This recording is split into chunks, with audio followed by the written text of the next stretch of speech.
Chapter 3 Edmund and the Wardrobe. Lucy ran out of the empty room into the passage and found the other three. "It's all right," she repeated. "I've come back." "What on earth are you talking about, Lucy?" asked Susan. "Why," Lucy said in amazement, "haven't you all been wondering where I was?" "So you've been hiding, have you?" said Peter. "Poor old Lou, hiding and nobody noticed. You'll have to hide longer than that if you want people to start looking for you." "But I've been away for hours and hours," said Lucy. The others all stared at one another. "Batty," said Edmund, tapping his head. "Quite batty."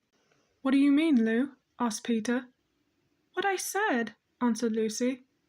"It was just after breakfast when I went into the wardrobe, and I've been away hours and hours, and had tea, and all sorts of things have happened." "Don't be silly, Lucy," said Susan. "We've only just come out of that room a moment ago, and you were there then." "She's not being silly at all," said Peter. "She's just making up a story for fun, aren't you, Lou? And why shouldn't she?" "No, Peter, I'm not," she said. It's a magic wardrobe. There's a wood inside it, and it's snowing, and there's a faun and a witch, and it's called Narnia. Come and see." The others did not know what to think, but Lucy was so excited that they all went back with her into the room. She rushed ahead of them, flung open the door of the wardrobe and cried, "Now, go and see for yourselves." "Why, you goose," said Susan, putting her head inside and pulling the 4 coats apart. "It's just an ordinary wardrobe, look. There's the back of it." Then everyone looked in and pulled the coats apart, and they all saw, Lucy saw herself, a perfectly ordinary wardrobe. There was no wood and no snow, only the back of the wardrobe, with hooks on it. Peter went in and rapped his knuckles onto it to make sure that it was solid. "A jolly good hoax, Lou," he said as he came out again. "You have really taken us in, I must admit. We half believed you." "But it wasn't a hoax at all," said Lucy. "Really and truly, it was all different a moment ago. Honestly it was. I promise." "Come on, Lou," said Peter. "That's going a bit far. You've had your joke. Hadn't you better drop it now?" Lucy grew very red in the face and tried to say something, though she hardly knew what she was trying to say, and burst into tears. For the next few days she was very miserable. She could have made it up with the others quite easily at any moment, if she could have brought herself to say that the whole thing was only a story made up for fun. But Lucy was a very truthful girl, and she knew that she was really in the right, and she could not bring herself to say this. The others, who thought she was telling a lie, and a silly lie, too, made her very unhappy. The 2 elder ones did this without meaning to do it, but Edmund could be spiteful, and on this occasion he was spiteful. He sneered and jeered at Lucy, and kept on asking her if she found any other new countries in other cupboards all over the house. What made it worse was that these days ought to have been delightful. The weather was fine, and they were outdoors from morning to night, bathing, fishing, climbing trees, and lying on the heather. But Lucy could not probably enjoy any of it, and so things went on until the next wet day. That day, when it came to the afternoon and there was still no sign of a break in the weather, they decided to play hide-and-seek. Susan was it, and as soon as the others scattered to hide, Lucy went into the room where the wardrobe was. She did not mean to hide in the wardrobe, because she knew that it would only set the others talking again about the whole wretched business. But she did want to have one more look inside it, for by this time she was beginning to wonder herself whether Narnia and the faun had not been a dream. The house was so large and complicated and full of hiding places that she thought she would have time to have one more look into the wardrobe and then hide somewhere else. But as soon as she reached it, she heard steps in the passage outside, and then there was nothing for it but to jump into the wardrobe and hold the door closed behind her. She did not shut it properly, because she knew that it was very silly to shut oneself into a wardrobe, even if it was not a magic one. Now the steps she had heard were those of Edmund, and he came into the room just in time to see Lucy vanishing into the wardrobe. He at once decided to get into it himself, not because he thought it a particularly good place to hide, but because he wanted to go on teasing her about her imaginary country. He opened the door. There were the coats hanging as usual, and a smell of mothballs and darkness and silence, and no sign of Lucy. "She thinks I'm Susan to come catch her," said Edmund to himself, "and so she's keeping very quiet in the back." He jumped in and shut the door, forgetting what a foolish thing this is to do. Then he began feeling about for Lucy in the dark.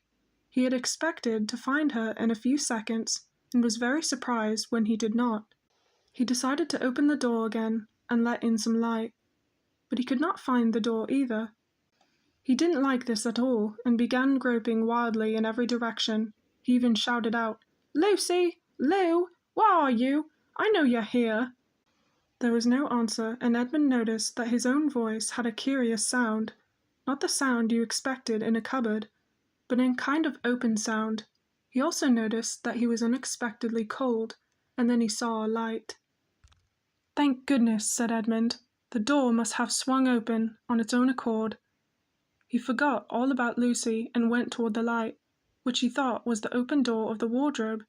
But instead of finding himself stepping into the spare room, he found himself stepping out from the shadow of some thick, dark fir trees into an open place in the middle of a wood. There was a crisp, dry snow under his feet, and more snow lying on the branches of the trees. Overhead, there was a pale blue sky, the sort of sky one sees on a fine winter day in the morning. Straight ahead of him, he saw between the tree trunks the sun, just rising, very red and clear. Everything was perfectly still, as if he were the only living creature in that country. There was not even a robin or a squirrel among the trees, and the wood stretched as far as he could see in every direction. He shivered. He now remembered he had been looking for Lucy, and also how unpleasant he had been to her about her imaginary country, which now turned out not to have been imaginary at all. He thought she must be somewhere quite close, and so he shouted, "Lucy! Lucy! I'm here too! Edmund!" There was no answer. "She's angry about all these things I've been saying lately," thought Edmund, and though he did not like to admit that he was wrong, he also did not much like being alone in this strange, cold, quiet place, so he shouted again, "I say, Lou, I'm sorry I didn't believe you. I see you were right all along. Do come out. Make it Pax." There was still no answer. "Just like a girl," said Edmund to himself, "sulking somewhere, and won't accept a fellow's apology." He looked round him again, and decided he did not much like this place, and almost made it up in his mind to go home, when he heard, very far off in the wood, a sound of bells. He listened, and the sound came near and near, and at last there swept into sight a sledge drawn by 2 reindeer. The reindeer were about the size of Shetland ponies, and their hair was so white that even the snow hardly looked white compared to them.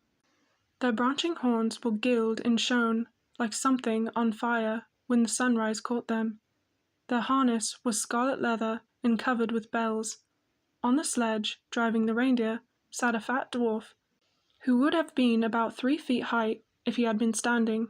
He was dressed in polar bear's fur, and on his head he wore a red hood with a long gold tassel hanging down from its point. His huge beard covered his knees and served him instead of a rug. But behind him, on a much higher seat in the middle of the sledge, sat a very different person, a great lady, taller than any woman that Edmund had ever seen. She also was covered in white fur up to her throat, and held a long straight golden wand in her right hand, and wore a golden crown on her head. Her face was white, not merely pale, but white like snow, or paper, or icing sugar, except for her very red mouth. It was a beautiful face in other respects, but proud and cold and stern. The sledge was a fine sight as it came sweeping toward Edmund with the bells jingling, and the dwarf cracking his whip, and the snow flying up on each side of it. "Stop!" said the lady, and the dwarf pulled the reindeer up so hard that they almost sat down. Then they recovered themselves and stood champing their bits and blowing. In the frosty air, the breath coming out of their nostrils looked like smoke. "And what, pray, are you?" said the lady, looking hard at Edmund. My name's Edmund," said Edmund rather awkwardly. He did not like the way she looked at him. The lady frowned. "Is that how you address a queen?" she asked, looking sterner than ever. "I beg your pardon, your Majesty. I didn't know," said Edmund. "Not know the Queen of Narnia?" cried she. "Ha! You shall know us better hereafter. But I repeat, what are you?" "Please, your Majesty," said Edmund, "I don't know what you mean. I'm at school. At least I was. It's the holidays now."